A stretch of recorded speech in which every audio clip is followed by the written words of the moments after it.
Продовжуємо інформаційний ранок на телеканалі АТR. Це програма «Сабай». Мене звати Єлизавета Цереградська. Зараз я пропоную подивитися, власне, чим відзначився цей день в історії, після чого ми будемо вітати нашого гостя.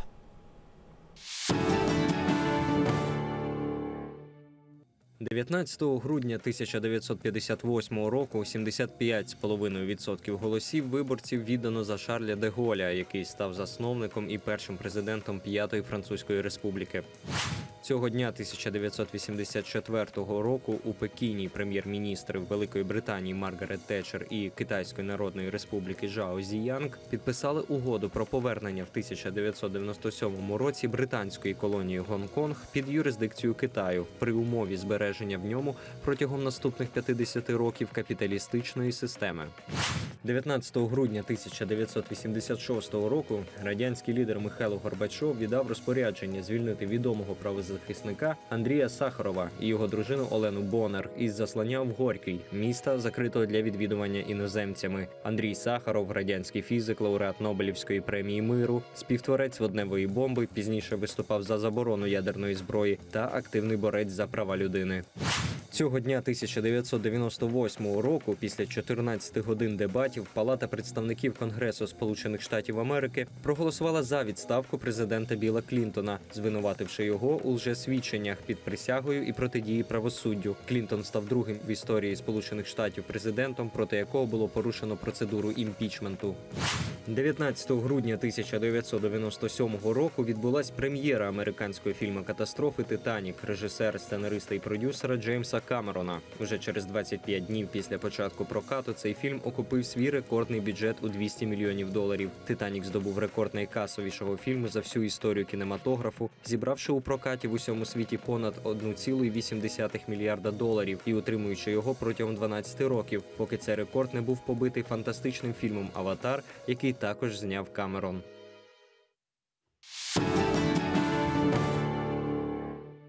Дізналися, чим відзначилося 19 грудня в історії, а зараз пригадаємо, власне, чим відзначилося для України 18 грудня. Зокрема, Кабінет міністрів схвалив дерегуляційний пакет, який передбачає скасування більше 300, а саме 340 регулюючих актів. І обговорюватимемо ми цю подію з економічним експертом Всеволодом Степанюком. Доброго ранку, пане Всеволоде. Добрий ранок.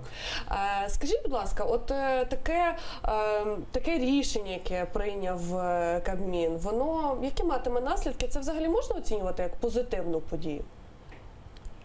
Ну, скажімо так, для когось, можливо, це і позитивна подія, але для більшості громадян це подія швидше негативна. Чому? Тому що коли роблять реформи, то має бути якийсь план, на якусь перспективу цих реформ. Тобто на виході має бути якийсь результат. А у нас робляться реформи, там якийсь радник, як потім там якийсь лижний інструктор скаже, що він якийсь там поважний радник із Сполучених Штатів чи там з Європи, він щось порадить і наш уряд бігом починає це виконувати. Чому це швидше негатив? Діло в тому, що в світі існує дві юридичні системи. Континентальна, якою користуються всі континентальні країни Європи, і острівна, це британська система, скажімо, яка втілена в Британії, в Сполучених Штатах, в Канаді частково, ну і там в деяких колишніх колоніях Британії і так далі. В чому різниця? В британській системі всі питання між громадянами, всі питання в суспільстві, в відносинах між людьми, між бізнесом вирішує суд. Тобто є якийсь закон, такий, скажімо так, обтікаємий, і суд трактує цей закон. І там є прецедентна система, тобто якщо вже один суддя трактував, то інший суддя виносить подібне рішення і так далі. В континентальній системі нагляд фактично за виконанням закону лежить на державі, тобто на чиновнику. І коли держава зменшує регуляторні функції, вона фактично залишає суспільство беззахисне перед бізнесом. Ми бачимо, як негативно на Києві відобразилось пом'якшення в регулятивній сфері в будівництві. Забудовано вже все, що тільки можна, і де можна, де і не можна. Все вже будується просто страшно, як навіть сказати.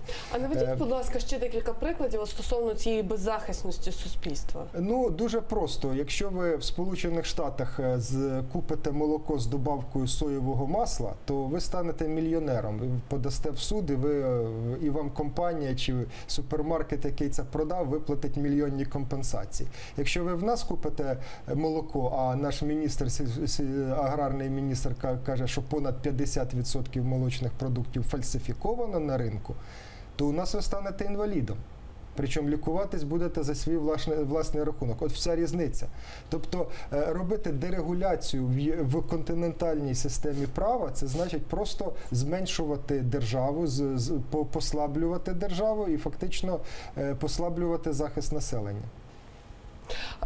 Ще така цікава інформація. От мені завжди дуже цікаво, що мається на увазі, коли от про це повідомляється. Міністерство економічного розвитку і торгівлі ініціює створення координаційної платформи між органами ринкового нагляду. Що значить координаційна платформа і взагалі чого чекати від такої платформи, яких, не знаю, висновків, дій, рішень? Ну, чесно, наплодили всіх цих координаційних центрів уже стільки, що це навіть смішно. Туди входять люди, які, вибачте, не вміють писати ні українською, ні російською, ні англійською мовою. Але вони там члени якихось там громадських рад, центрів і так далі. Тобто це свідчить, перш за все, про, перше, непрофесіоналізм, і друге, це свідчить про те, що уряд, ну, що робить ради того, щоб робити, що в нього взагалі немає плану, що він хоче зробити.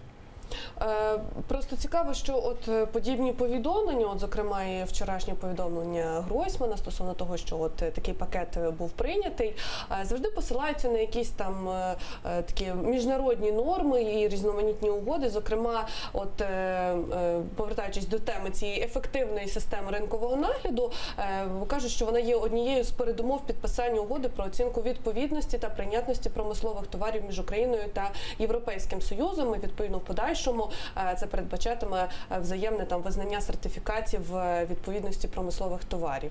Ну, тобто, що можна сказати про це? Ну, дійсно потрібно, ну, особливо згідно умов договору про ЄС, Україна має перейти за 10 років, навіть, по-моєму, не за 10, а за 5 років повністю на європейські стандарти. Саме цікаво, що в Європі не всі країни виробляють продукцію по євростандартам. Там є ще так звані національні стандарти. Ми від них фактично відмовились і зобов'язались перейти на європейські. На євростандарти, тобто це так, щоб зрозуміти, німецький стандарт – це не завжди європейський. Є Єврокомісія, яка визначає саме єсовські стандарти. І дійсно для цього потрібно, скажімо так, провести велику роботу, затратити мільярди доларів для того, щоб ну, хоча б наладити службу сертифікації. І внести зміни, ну, в наші правила там, виробництва і так далі. Тому ну, яким чином організаційно це робити, ну, це, мабуть, видніше тим, хто робить. А наскільки взагалі, на вашу думку, реально от, здійснити цей перехід? Це взагалі реально?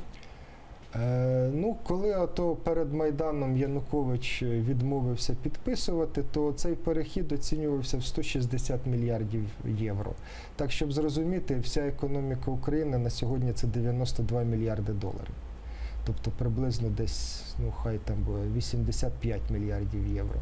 Тобто це дві українські економіки. Треба потратити всі кошти, щоб перейти на ці стандарти, ну, щоб всі перейшли. Ну, швидше за все, більшість підприємств буде зачинено, а потім, можливо, будуть якісь підприємства відчинені вже по євростандартам. А існує якась, не знаю, процедура поступового цього переходу? Вона взагалі, вона можлива, вона реальна? Ні, ну в договорі передбачено, що перехід буде поступовий, хоча і досить швидкий. Як, ну, на таке, ну, поступовий це скільки? 10 років, 5, так? 5, по-моєму, по деяким товарам 6. 10 років – це зона вільної торгівлі, через 10 років запрацює, а перехід 5-6 років. Але, знову ж таки, на відміну від тих країн, які є або членами ЄС новими, або кандидатами в члени, Україні ніхто не буде допомагати в цьому. Тобто, наприклад, та ж Польща, вона після того, як вступила в ЄС, вона отримала 17 мільярдів євро щороку просто допомоги, отак, безкоштовної. На те, щоб перевести свою економіку на ті ж євростандарти. А Україна має десь брати гроші, брати їх немає де. Пане Всеволоде, хочеться все ж таки зрозуміти, чи є якісь позитивні моменти стосовно цієї дерегуляції? Ну, які позитивні моменти? Позитивні моменти, можливо, для малого бізнесу. Тому що, якщо чесно, то великий бізнес ця регуляція ніколи не зупиняла. В них були цілі штати людей, які займалися, скажімо так, оформленням відповідних документів. А для малого бізнесу це дійсно, можливо, є позитив. Але якихось проривів я не очікую, тому що крім регуляції, дерегуляції, потрібні робити інші кроки. Це доступність кредитів, це ринки збуту і так далі. А це нормальна податкова політика, а не як зараз там блокують ті ж податкові, блокували, зараз буцімто домовились місяці на 3, що не блокують. Але податкова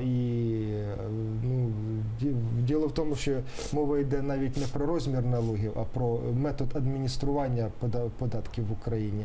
Ось оце головне, а не те, що треба брати дозвіл там на якийсь вид діяльності чи не треба. Якщо цей вид діяльності вигідний і приносить прибутку, то це не є великою перепоною в здійсненні бізнесу.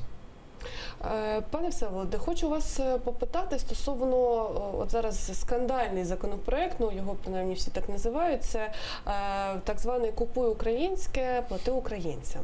От ваша оцінка, тому що ми дуже багато насправді говоримо про це, як це вплине на економіку і взагалі який це матиме вплив, позитивний чи негативний, от ваша оцінка. В принципі, такий законопроект, я вважаю, він має бути. Тому що дійсно дивно купувати трамваї в Польщі, коли вони виробляються в Україні. Хай вони навіть трошки гірші і навіть, можливо, трошки дорожчі. Але, знову ж таки, законопроект, як кажуть, що диявол, він в деталях. І в цифрах, які закладені в законопроект. Тобто там чомусь вважається, що українське виробництво товару – це якщо там 20% української добавленої вартості. Це дуже мало, потрібно хоча б 50%. І, щоб товар мав перевагу над імпортним товаром при закупівлі. І плюс дається ті ж, по-моєму, 25% цінової переваги. Тобто він може бути з одного боку 20% українського, але він може бути на 25% дорожчий. За таких цифр просто швидше за все українські підприємства будуть перепродувати імпортний товар. От і все. Тобто законопроект, ідея правильна, але те, як він виписаний, то нічого, скажімо так, ні негативів, ні позитивів він не принесе. Просто принесе гроші відповідним людям. Я вам дякую. Я зрозуміла вашу думку, за ваші коментарі. Ми вам дуже вдячні. Економічний експерт Всеволод Степанюк з нами сьогодні в студії обговорював економічні питання. Зараз пропоную подивитися наш щоденний огляд міжнародних подій, після чого будемо вітати наступного гостя в нашій студії. Рада безпеки ООН у понеділок не змогла затвердити проект резолюції, у якій містився заклик до скасування рішення нинішньої адміністрації Сполучених Штатів про визнання Єрусалима столицею Ізраїлю. Рішення прогнозовано заблокувала делегація США, скориставшись правом вето постійного члена Радбезу. Сполучені Штати планують витратити понад $200 мільйонів на ремонт та будівництво військових об'єктів на авіабазах, які розташовані переважно в країнах Східної Європи. Дане фінансування є частиною європейської ініціативи стримування, яка була ініційована через кілька місяців після анексії Росією Криму і подальшим насильством на сході України. В Албанії між поліцією та прихильниками опозиції сталися сутички після того, як мітингувальники спробували прорватися до парламенту і не допустити голосування за призначення тимчасового генерального прокурора. Лідер консервативної австрійської народної партії Себастьян Курц склав присягу канцлера Австрії. Таким чином, 31-річний австрійський політик став наймолодшим головою уряду у Європі. Тим часом в центрі Відня зібралось близько 6 тисяч людей, які протестують проти створення нової правлячої коаліції та уряду країни, до яких увійшли правопопулісти. Американські військові захопили лідера терористичної організації «Ісламська держава» Абу Бакра аль-Багдаді, передає турецьке видання Єні Сафак з посиланням на обізнане джерело. Як повідомляється, наразі він знаходиться у опорному пункті армії Сполучених Штатів в Сирії.